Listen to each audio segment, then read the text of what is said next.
તો નમસ્કાર મિત્રો, ફરીથી સ્વાગત કરું છું એક નવા વિડીયોમાં। આજે આપણે વાત કરવા જઈ રહ્યા છીએ લોંગ લેગ ડોઝી। તો મિત્રો તમને એમ થશે કે આની પહેલાંનો મેં જે વિડીયો બનાવ્યો હતો એ લોંગ લેગ ડોઝી પર પણ બનાવ્યો હતો। તો બરાબર મિત્રો, આ એનો બીજો ભાગ છે, કારણ કે એક વિડીયોમાં સ્ટોક માર્કેટ આખું તમને નહીં સમજાય, કારણ કે આના માટે ઘણો ટાઈમ જોઈએ। પણ અત્યારે યુટ્યુબમાં હું જે વિડીયો મૂકું છું ને, કે એ રીતના હું વિડીયો બનાવું છું કે તમને ઓછા સમયમાં વધારે કોન્ટેન્ટ મળી રહે, બરાબર મિત્રો, અને સ્ટોક માર્કેટ તમને સરળતાથી સમજાય।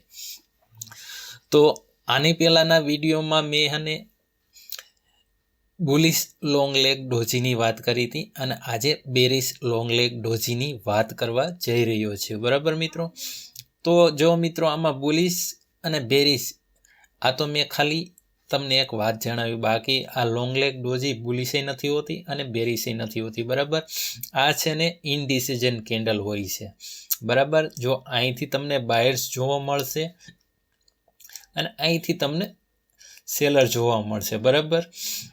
પણ બુલિશ અને બેરિશ આપણે કયા આધારે આપણે આ કેન્ડલને કહીએ કે આ બુલિશ છે અને આ બેરિશ છે? તો મિત્રો, જો તમને સપોર્ટ ઉપર આ કેન્ડલ બનતી દેખાય અને ત્યાંથી જો એનો હાઈ બ્રેક કરે અને ત્યાંથી જો ભાવ તમને ઉપર જતો દેખાય ને, તો આ બુલિશ લોંગ લેગ ડોઝી આપણે એમ કહીએ કે।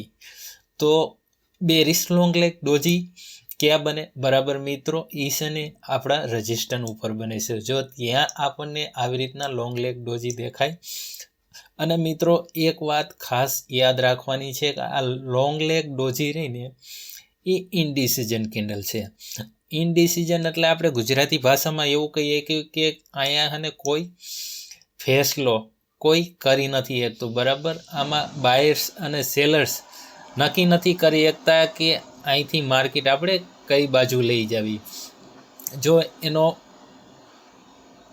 લો અહીંથી બ્રેક કરે ને, તો ત્યાંથી આપણા ભાવની નીચે જવાની શક્યતા વધી રહે છે। બસ આ જ એની સાયકોલોજી છે, અને આ હિસાબે હું બેરિશ અને બુલિશ લોંગ લેગ ડોઝી કહું છું। બાકી બુલિશ લોંગ લેગ ડોઝી નથી હોતી, બેરિશે લોંગ લેગ ડોઝી નથી હોતી, ખાલી એનું નામ છે લોંગ લેગ ડોઝી, એટલે લાંબા પગવાળી ડોઝી।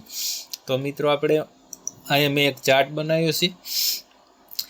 જો આ મિત્રો, જે આ પહેલો વિડીયો મેં બનાવ્યો હતો એમાં હું તમને એક વખત સમજાવી દઉં કે જો બુલિશ લોંગ લેગ ડોઝી કેને કહે, કે અહીંથી આપણો ભાવ એક રીતના નીચે આવતો હતો, બરાબર। આ સપોર્ટ આવતા જો અહીંયા એક કેન્ડલ બની અને ત્યાંથી આપણો ભાવ ઉપર વયો ગયો, બરાબર મિત્રો। આ મેં આગલા વિડીયોમાં વિગતવાર સમજાવ્યું છે। જો એ વિડીયો તમે એનો જોયો હોય તો જરૂર એક વખત ચેકઆઉટ કરો, બરાબર મિત્રો। હવે જે આપણે બેરિશ લોંગ લેગ ડોઝીની વાત કરવાની છે ને, એની હું વાત કરું, બરાબર। અને એ ક્યાં બને છે? તો બરાબર મિત્રો, બરાબર, એ આપણા રજિસ્ટન્સ ઉપર બને છે। તો આવી રીતના આપણો એક ભાવ ઉપર જતો હતો, બરાબર મિત્રો, અને ત્યાં રજિસ્ટન્સ આવતા કે અથવા રજિસ્ટન્સનો જે એરિયો હોય છે ને, ત્યાં આપણને આવી એક કેન્ડલ જો જોવા મળે, તો ત્યાંથી એનો જે લો બ્રેક કરે ને, બરાબર મિત્રો, તો ત્યાંથી છે એનો ભાવ નીચે જવાની શક્યતા વધી જાય છે। અને જો આ ચાર્ટમાં એ રીતના દેખાણું, બરાબર મિત્રો, કે અહીંયા જે એનો લો હતો ને એને બ્રેક કરી નાખ્યો, બરાબર મિત્રો, અને ત્યાંથી જુઓ આપણને એક ડાઉનમાં રેલી જોવા મળી। તો આ જ રીતના લોંગ લેગ ડોઝી કામ કરે છે, બરાબર મિત્રો। તો એના બે વિડીયો મેં અપલોડ કરી રહ્યો, આની પહેલાંનો વિડીયો અપલોડ કર્યો, જો તમે એનો જોયો હોય તો જરૂર ચેક કરો। અને ખાસ કરીને મિત્રો, સ્ટોક માર્કેટ એક દિવસની વસ્તુ નથી કે એક વિડીયાની વાત નથી, બરાબર મિત્રો। તો તમારે એમાં મહેનત તો જરૂર કરવી પડશે, ખાસ કરીને।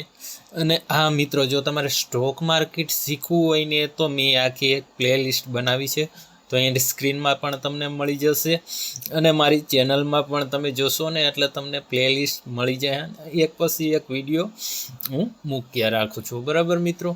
જો આ વિડીયો તમને ગમ્યો હોય તો લાઈક કરો, શેર કરો તમારા એવા મિત્રોને જેને સ્ટોક માર્કેટમાં શીખવાની રુચિ હોય છે। તો આ વિડીયોમાં એટલું જ. ફરીથી મળવી એક નવા વિડીયોમાં.